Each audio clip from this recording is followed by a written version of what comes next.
It's summer in Japan, and that means one thing. A dangerous heat wave continued to grip Japan, prompting officials to issue heat stroke alerts for 41 prefectures across the country. Well, yeah, it is really hot. I guess two things then. Because unlike a lot of other countries, summer is the time for horror in Japan. It goes back to Obon, the time of year when the spirits of your relatives are believed to return to visit the living. And out of the fear of some stranger's great aunt getting lost in your parlor came a whole tradition of kaidan, ghost stories told specifically in summer. So this summer, my wife and I watched 5 different levels of horror story. Some of them are straight up horror. One of them, I'm kind of stretching the meaning of horror maybe to its breaking point, but I'll point it out when we get there. Here's how it went.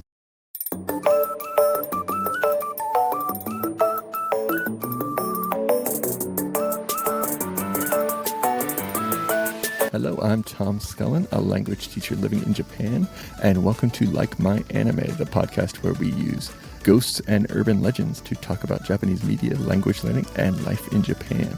We're starting with the most direct horror fit on the list, Dollhouse, a 2025 Japanese horror film. Quick setup, but no major spoilers. A couple loses their young daughter, and in that period of grief, the mother finds a doll that looks eerily like her, and things just escalate J-horrorishly from there.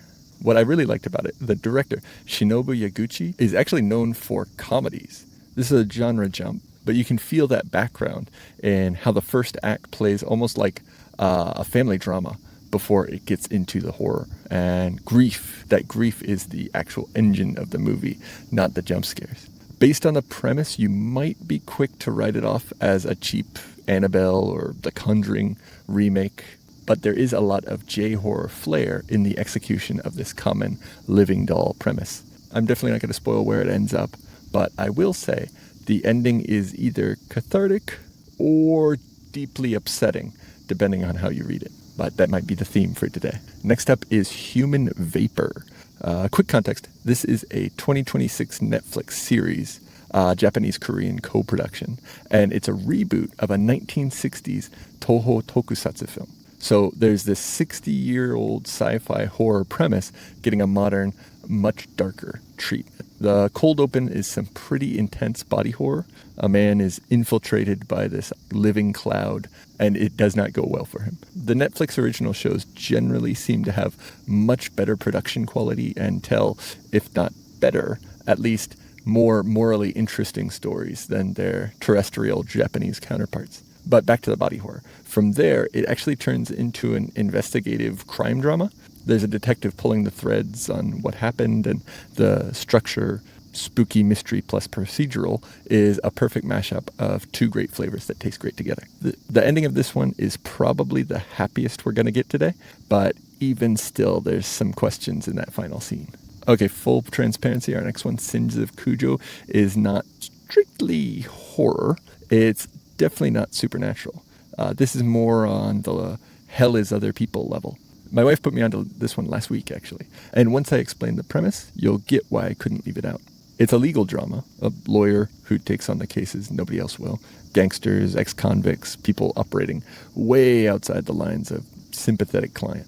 And the show's whole question is basically, does defending the worst people make you a good lawyer or a bad one? There's no ghosts in this one, but more than a few gruesome murders. It's a different kind of darkness, watching basically all the characters operate in that much more morally gray area. It got under my skin in a way I wasn't expecting for a legal drama. And like Human Vapor, it continues the trend of these Japanese Netflix dramas, really pushing the boundaries. But let's get back to more traditionally supernatural with this next one. Mushishi. It's an anime that follows Ginkgo, a wandering healer who deals with mushi, these ancient, almost elemental beings that exist alongside humans. And the thing that makes this show different from a lot of yokai stories is that the mushi aren't monsters to defeat, and they're not friends to make either. They're just part of how the world works. That's actually really close to the idea of Obon itself. Spirits aren't some rare, exceptional event. They're ordinary. And just like with humans, there's good ones and bad ones. They're all just part of the world, part of life. And the vibes of Mushishi are immaculate, both in terms of feeling like summer and also in the world feeling unsettling and mysterious without being straight up terrifying. Definitely a good place to start if you don't think you're all that into horror. Honestly, the soundtrack would be great to put on right before bed. And we're ending on another anime, Theater of Darkness, Yami Shibai. And this one's special because it's not just telling ghost stories, it's recreating the actual format they used to be told in. Kamishibai is a street performance tradition. A narrator, a stack of papers with different scenes, people gathering around to hear a story.